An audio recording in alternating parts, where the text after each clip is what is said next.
이사야 14장 13절 14장 내가 내 마음에 이르기를 내가 하늘에 올라 하나님의 뭇별 위에 내 자리를 높이리라. 내가 북극 지폐 산위에 앉으리라. 가장 높은 구름에 올라가 지극히 높은 이와 같아지리라 하는도다. 말하는 육신의 원함은 사망,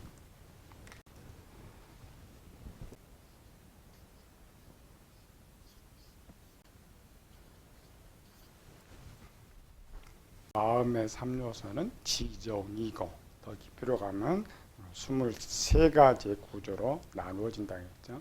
생각도 하나만 있는 것이 아니라 5단계를 걸쳐서 우리가 결론이 돼야 육체가 행동을 한다.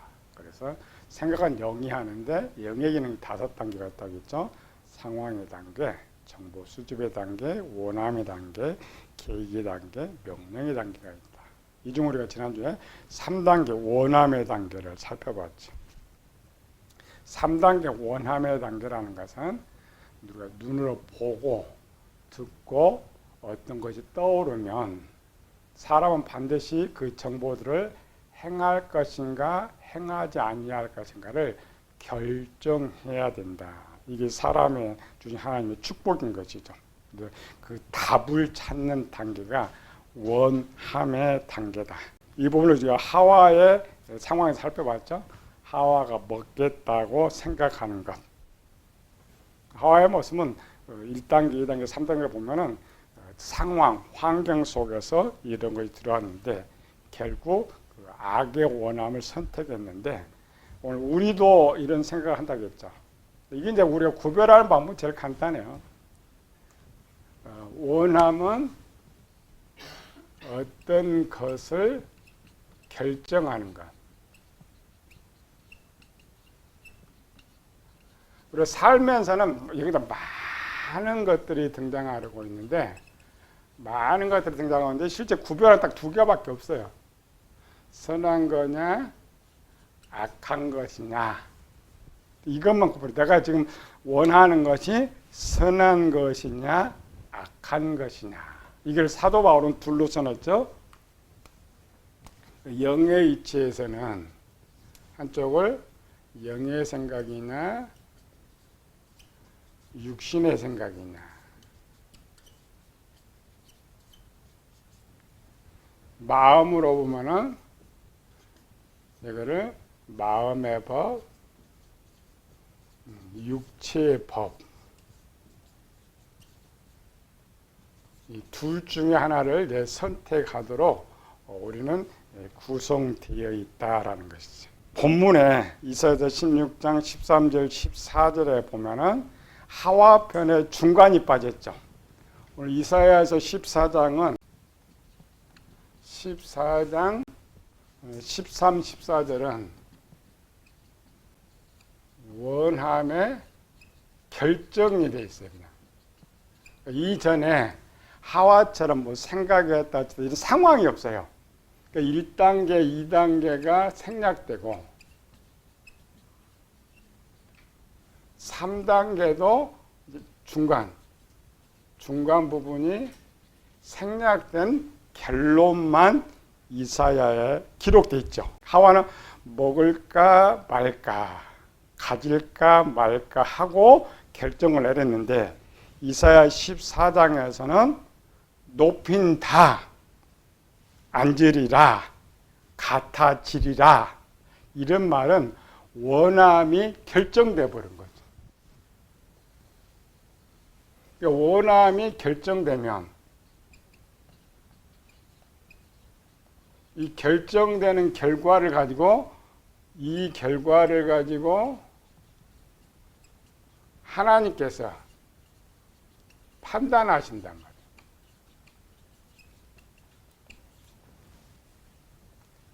판단하신 결과 육신의 생각을 원하면 사망의 선고를 내리고 영의 생각을 원하면 생명에 선언하신다라는 것이죠.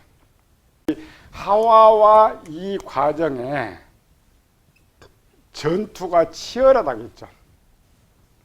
전투는 제일 많이 기록된 것이 기본은 이제 1차 여기 중간 부분에 1차, 2차, 3차, 약 10차까지 계속 진행되는데 이사야서에 말하는 이것과 하와편은 다릅니다. 하와는 상황이 처음 상황이었기 때문에 최소 3번 이상 번복을 하고 있지만 이사야 상황에서는 왜 그걸 기록하지 않았느냐? 첫 번째의 전투의 생각을 그대로 원함을 가져버렸다라는 거예요. 변경이 없습니다. 변경 없어 실행편까지 이제 기록되어 있는데 오늘 우리가 찾는 것은 어떻게 우리는 하와처럼 이렇게 생각해 보지 않고 바로 결정. 우리가 대화다. 너 왜 생각해 보냐고 바로 결정하지?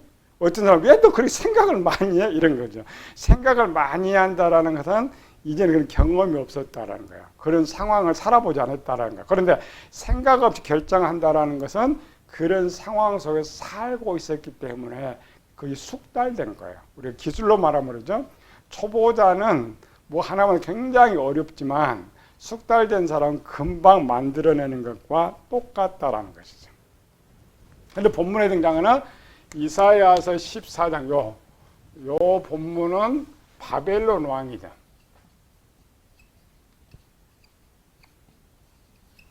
앞에의 기록이 다니엘서에 기록되어 있어요. 여기는 이제 대상이 바벨론 왕이다고 이렇게 말하고 이건 예언서죠. 예언서인데 실제 이걸 행했던 기록이 다니엘서에 기록하고 있다. 다니엘서도 이사야 이 내용은 또 빠졌어요. 왜 이 내용이 빠졌느냐? 앞에 기록해 놨으니까. 다니엘 4장에 봅시다. 이사야 14장에 이 말이 무엇이었느냐를 거기서 실행편에서 보여줘요. 그러니까 구약에 보면 예언이 있고 실행이 있고 결과가 있어. 그 다음에 요거를 우리한테 할 때는 증거가 되는 거죠.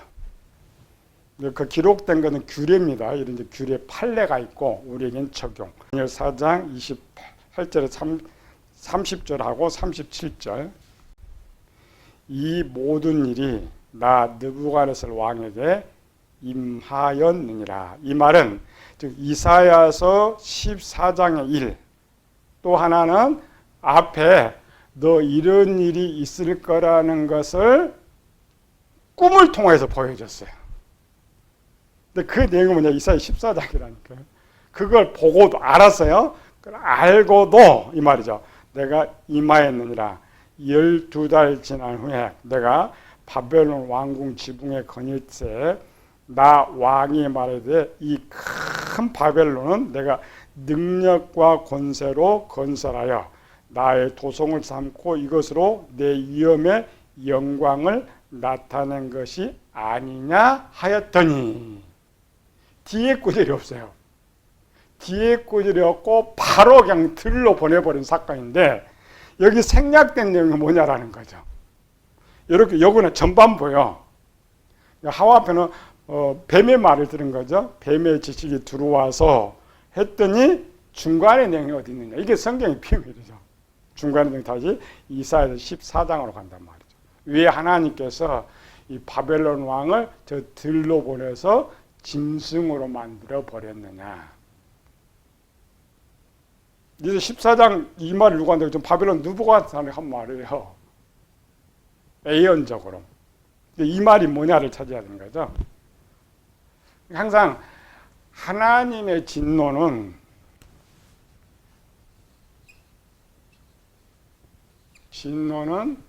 언제부터 떨어지느냐. 육신의 원함을 가질 때 하나님의 진노가 떨어진다.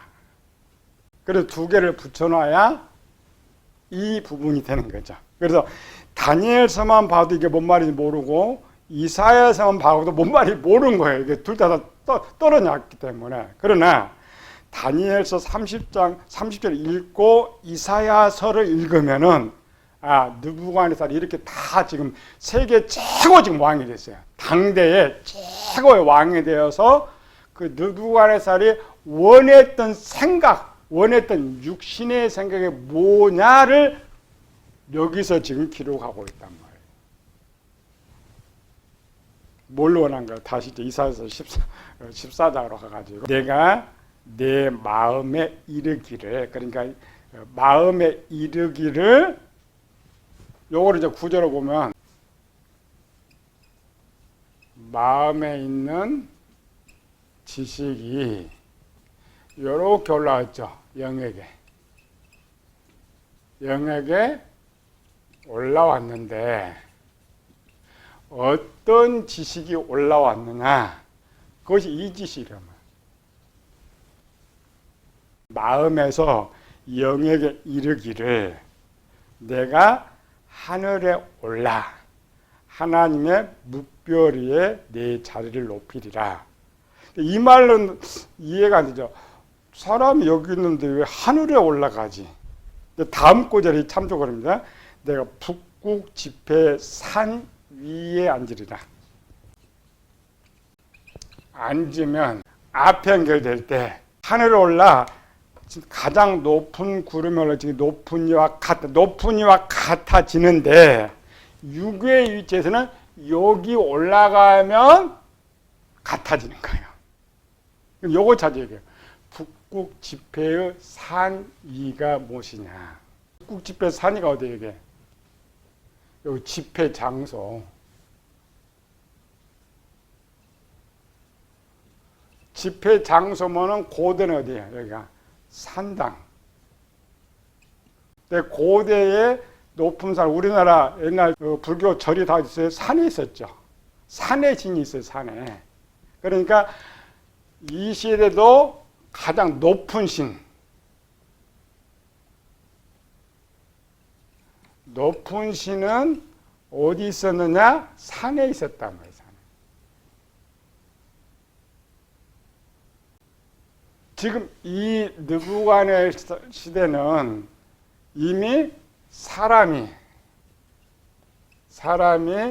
신의 위치에 있던 때예요. 신의 위치에 있던 때이기 때문에 내가 살아서도 지금 최고의 왕이 되었는데, 이 말은 지금부터 영원까지 내가 죽은 후에도 지금도 사람 중에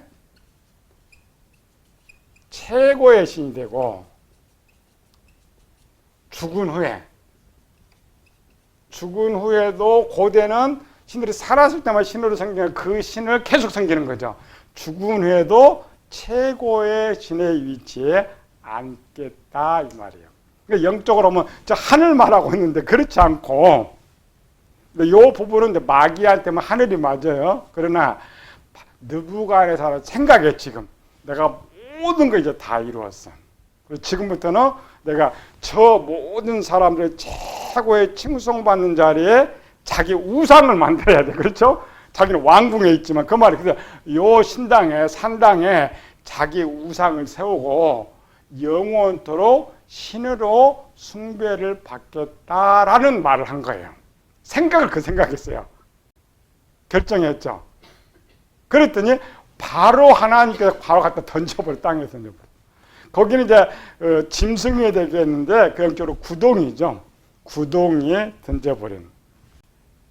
그리고 37절 다니엘 4장 30절 그러므로 지금 나 느부갓네살은 하늘의 왕을 찬송하며 칭송하며 경배하는, 회복된 거지. 이제 거기 가서 깨달았어요. 아, 나는 짐승이 돼버렸죠. 하나님께서 너 뭐라 했냐면 나는 최고의 신이 되겠다. 그러니까 하나님께서 바벨론 왕을 깨닫게 하죠. 어떻게 깨닫게 해? 짐승 만들어. 그러니까 바벨론 왕이 자기를 보니까 아, 나는 신이 아니고 짐승이었구나 이 말이에요. 하나님께서 진노해서 짐승 만든 것이 아니고 짐승처럼 살게 한 거죠. 너 뭐냐? 너 짐승이야. 네가 왜 짐승인데 신노릇을 하려고 하느냐. 그래서 바벨론 왕이 한 주 동안 깨닫고 회개한 거예요. 앞에는 입술로만 고백했어요. 바벨론 왕이 이전에 이 모든 것은 사당에 하나님이 다 주신 것이다. 그런데 실제 하나님 다 주었더니 이건 자기가 만든 것이야. 내가 신이다. 이것이 오늘 현실이란 말이에요. 사람들이 없을 때는 항상 이거 모든 것이 웃겼는데 모든 것이 하나님의 것입니다. 하나님이 주셨습니다. 이런 말을 항상 하고 사는데 실제 그 모든 걸 내가 딱 갖는 순간에 생각이 싹 바뀌어가지고 이건 내가 다 벌어들인 거야. 이건 내 마음대로 할 수 있어. 할 때 하나님이 쳐버리신다가 본문의 내용이에요. 이거를 이제 누가 참면 마귀가 했기 때문에 마귀가 같이 섞여 있는 거예요.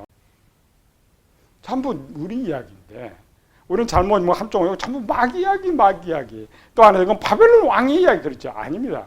오늘 우리가 너 지금 그와 같으면 내가 너 짐승 만들고 그러나 아직 네가 생명 있을 때에 회개하면 회복시켜 준다. 비밀이 거기 있죠. 근데 이사야서는 없어요. 결론이 왜 없느냐? 결국 그가 신이 돼 버린 거예요. 느부갓네살 왕은 이렇게 해서 회개해가지고 다시 회복을 이렇게 했는데 그러면 여기서 간 수월에 간 사람 누구냐라는 문제는 느부갓네살 수월에 안 갔거든요. 그런데 다니엘서에 보면은 있어요. 이게 뭐냐면 우리 이게 성경 해석이죠. 성경 해석의 원칙은 성경에 나오는 사람들은 나다. 이게 신이고 느부갓네살이 그랬으면 느부갓네살만 말하고 있는데 누구한테 그래 바벨론 왕이라고 쓴 거예요. 일부분은 이 느부갓네살 편에 보여주는 거는 그렇게 범죄할 수 있는데 회개하면 회복시켜 주지만 그러나 결국 회개하지 않을 때는 지옥 보낸 그림을 또 써야 되는 그래서 두 사람이 필요했던 거예요. 회개하고 성경 구원의 책이라고 있죠. 죽는 것만 기록하면 안 되기 때문에 회복할 수 있는 방법을 하기 한 사람 동원했고 건네 회복하지 못하고 죽은 사람의 모습을 또 한 사람을 등장시키다 보니까 벨사살 왕이 등장하게 된다 이 말이에요. 바벨론 왕은 한 사람을 말할 것 같은데 두 개를 다 읽어야 돼. 그래야 요게 이제 결정이 돼. 이게 말하는 것이 누구였느냐. 그리고 두 개를 찾아줘야 돼. 느부갓네살을 찾아가지고 지옥 갔다 그러면 절대 안 됩니다. 느부갓네살은 회개해서 다시 회복된 사람이고 그렇다고 느부갓네살이 천국 갔다는 말은 아니에요. 그렇게 교만해도 아직 생명이 있을 동안은 우리가 회개할 기회가 있는 거예요. 그러나 회개할 기회를 주어서도 회개하지 않으면 결과를 누구한테 보여줘요? 회개할 기회를 주었는데도 회개하지 아니한 사람, 가룟 유다. 그러나 똑같이 범죄는 회개할 기회를 줬는데 회개한 사람 누구? 베드로. 그러니까 느부갓네살 왕은 베드로고 가룟 유다는 벨사살 왕이에요. 그러나 우리가 할 때 다 나요. 베드로도 나고 가룟 유다. 이것만 알면은 우리가 성경 해석이 쉽다라는 것이죠. 요거는 생각만 하고 행동을 안 했기 때문에 고쳐줬는데 원함을 갖고 행동으로 옮긴 거. 요거는 행동으로 옮긴 결과입니다. 마귀가 결과를 써버렸어요. 옮긴. 그 기록은 다니엘서 5장에 보면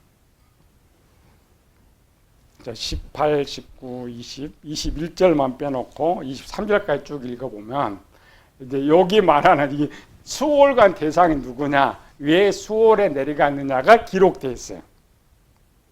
18절 왕이여 지극히 높으신 하나님의 왕에 붙인 느부갓네살에게 나라와 큰 권세와 영광과 위엄을 주셨고 그의 큰 권세를 주셨으므로 백성들과 나라들과 언어가 다른 모든 사람들이 그의 앞에 떨며 두려워하였으며 그는 임의로 죽이며 임의로 살리며 임의로 높이며 임의로 낮추었더니 이 말은 신과 같이 했더니 20절에 그가 마음이 높아지며 뜻이 완악하여 교만을 행함으로 그의 왕이 패한 바 되어 그의 영광을 빼앗기고 이거 당신이 안단 말이죠.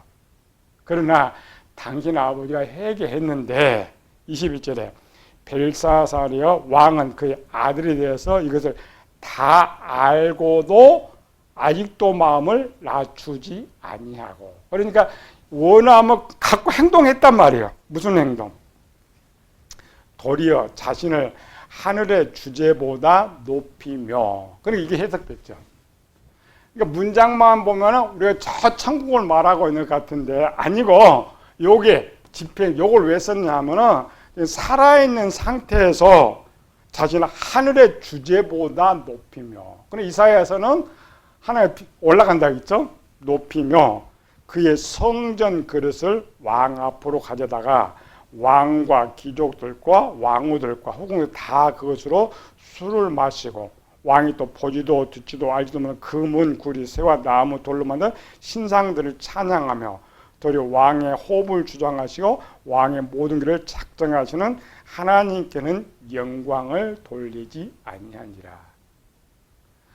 마귀가 범죄했을 때 하나님 앞에 이르지 못했어요. 물론 자기가 악한 세상 왕이지만 벨사살은 느부갓네살이 생각했던 실제로 지금 행하고 있는 거예요. 그래서 요거를 풀어줄 때는 항상 둘을 가져와야 돼. 다니엘이 2개를 가져왔죠. 느부갓네살 사건. 왜 둘을 가져왔느냐? 성경책 때문이에요. 성경책은 여러 사람 살려주는 모습을 가르쳐 줘야 되기 때문에 느부갓네살을 등장시키고, 그러나 끝까지 순종하지 않으면 그런 거죠. 가인이 끝까지 순종하지 않으니까 멸하고. 전부 똑같아. 원리가 똑같이 이루어진다라는 거죠. 어떤 지식은, 어떤 행동의 지식은 이전에 있던 것이다. 지식은 어떤 것을 경험에서 만들어지는 것이니까. 그래서 요거를 쭉 추적해 가봤더니 요렇게 생각하고 행했던 사람이 누구냐. 우리 이제 이걸 영역이 열린 사람 볼 수가 있어요. 여기서. 아, 얘가 마귀였구나. 그렇게 찾는 거죠. 그러나 보이지 않는 여전히 바벨론 왕, 또 조금 잘 보는 사람 2개를 합쳐서 보는데 가르쳐 주지 않아도 얘가 마귀가 처음 이런 범죄를 했다는 것을 보는 사람 있죠? 그들을 위해서 기록해 놓은 거예요. 왜 벨사살은 쉽게 행동까지 갔을까? 느부갓네살은 해결했을까? 차이점이 뭐예요? 느부갓네살은 첫 번째 사람이고 벨사살은 2번째 사람이고. 무슨 말이냐? 첫 번째는 쉽다 어렵다 그 생각이 어렵다라는 거죠. 느부갓네살은 나라를 비록 큰 바벨론을 만들지만 그 바벨론, 그게 자기 첫 번째 경험이니까 자기 앞에 자기보다 큰 왕이, 만약 느부갓네살이 아버지가 자기와 같은 아버지가 있었더라면 회개는 안 나옵니다. 자기가 첫 번째 했었기 때문에 무슨 마음이 있어요? 아, 그럼 두려운 마음이 있었단 말이야. 그 말을 듣는 깨달은데 벨사살은 그 앞에 경험자가 있어요. 아버지 경험자가 있단 말이에요. 그러니까 쉽게 악을 행할 수 있다. 그래서 지난 시간에 있죠. 맹자의 어머니 무덤가에 사니까 아들이 곡을 하더라. 시장가에 사니까 계산을 하더라. 그래서 내가 어떤 상황과 환경 속에서 살아가느냐. 만약 하와도 마찬가지입니다. 하와가 선악과를 처음 봤더라면 하와는 선악과를 따먹었을까, 따먹지 않았을까? 따먹기 쉽지 않아요. 그러나 하와는 날마다 선악과를 봤기 때문에, 그런 환경 속에 살았기 때문에 쉽게 따먹을 수가 있어요. 이미 다른 지식들이 있으니까. 그리고 우리가 삶의 환경, 우리 유튜브에 이제 보면 참 그런 거 나오는 거죠. 한국 같은 도적이었더라. 그러면 항상 써요. 우리는 도적이 그렇게 많아. 있는 것도 빼앗아가. 한국을 이해하지 못해. 왜? 한국은 오랜 그런 문화 속에 살다 보니까 남의 걸 우리도 얼마나 도적이 많았어요. 쓰리꾼들이 얼마, 요즘 뭐 쓰리꾼 잡혔다 이런 기록, 옛날에는 참뭐 쓰리꾼들 막 나일치기 이런 거만 많았잖아요. 환경이 바뀌었어요. 상황이 바뀌었어요. 지식이 바뀌었어요. 삶의 문화가 바뀌었어요. 그러니까 오히려 가져오는 것이 어려워. 도적질하는 것이 어려워. 그래서 한국에서 한국 사람들은 도적질하는 게 전부 중국인입니다. 상황과 환경, 또 어떤 지식을 갖고 살아간다. 그 대표적인 모습을 보여줬던 것이 이스라엘 백성들이죠. 430년 동안 그 문화, 그 지식, 그 환경 살다 보니까 광야에 옮겨놔도 쉽지 않아요. 그런데 만약 우리는 그런 환경 속에 그대로 살고 있으면 변화가 쉽느냐? 쉽지 않다라는 거죠. 그것 때문에 그걸 기록해 놓은 거예요. 네 그 속에 살며 범죄도 쉽지만 강하게 때려버려. 소홀해 간다. 지옥에 간다라고 강하게 때려버린 거죠. 상황이 그렇다면 내가 이 모든 걸 내가 만들고 내가 그렇게 살고 내가 그런 영광을 누리지 않았느냐? 그러니까 이런 생각의 결정이 쉽다라는 거죠. 그래서 부자와 가난한 사람들 참 누가 욕심하냐? 부자가 욕심을 왜? 항상 그런 욕심 속에 살았으니까. 지금 최고로 변해가는 겁니다. 인도입니다.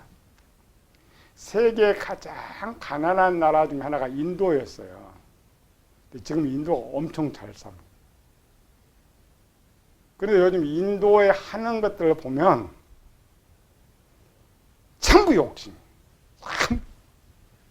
세계가 다 그렇게 변해요. 조금 발전되면 우리나라 모든 끄집어서 더 많이 부자 될 때 환경이 그렇게 만들어요. 세계. 더 탐욕스럽게 만들어요. 그런 배경을 누가 다 갖고 있었느냐? 마귀가 다 갖고 있었던 거예요. 그래서 마귀도 선한 천사였지만 그런 환경 속에 살다 보니까 이런 원함의 선택이 빨랐고 그 원함의 변경을 못했단 말이죠. 근데 그들뿐만 아니라 우리도 똑같이 일어난다는 거다. 삶의 상황. 이거를 그냥 마귀 것만 지금 이야기하려는 것이 아니라 마귀와 바벨론 왕의 사건을 들어서 우리를 찾으라는 거죠. 우리도 그와 같은 속에 있으면 육신의 원함을 버리는 것이 쉽지 않다. 항상 우리 명심은 그럼 내가 육신의 바울이 제일 강조한 육신의 생각, 사망, 육신의 생각 이 한 것은 초대교회 교인들이 좀 그렇게 생각한 거야. 요거 하면 하와처럼 아담처럼 쫓겨난다. 내가 복을 받았어도 쫓겨난다. 그래서 그 원함은 결정이 편하지만 그런 삶 속에 사는 사람은 절대 이 원함을 악함을 바꾸지 않는다라는 거죠. 이게 핵심 포커스가 거기 있습니다. 그래서 예언서인데 훗날의 것을 변경도 안 하고 이미 결론을 앞에서 내려버렸어요. 이만큼 우리 육신의 원함이 위험하다는 것을 우리 가르쳐주고 있는 거죠. 요거를 누가 갖고 있었느냐? 마귀. 지금 마귀편 찾아보니까 여기 기록이 바벨론 왕이 아니라 하나 어떤 비밀을 넣는데 마귀도 처음에 이런 죄, 그러니까 죄가 어떻게 시작되었느냐를 보여주는 거죠. 우리도 마찬가지죠. 죄가 어떻게 시작돼요? 야고보가 잘 쓰죠. 욕심이 잉태한즉. 여기는 이미 탐심으로 가 있는 것이고 탐욕, 탐심으로 가 있는 것이고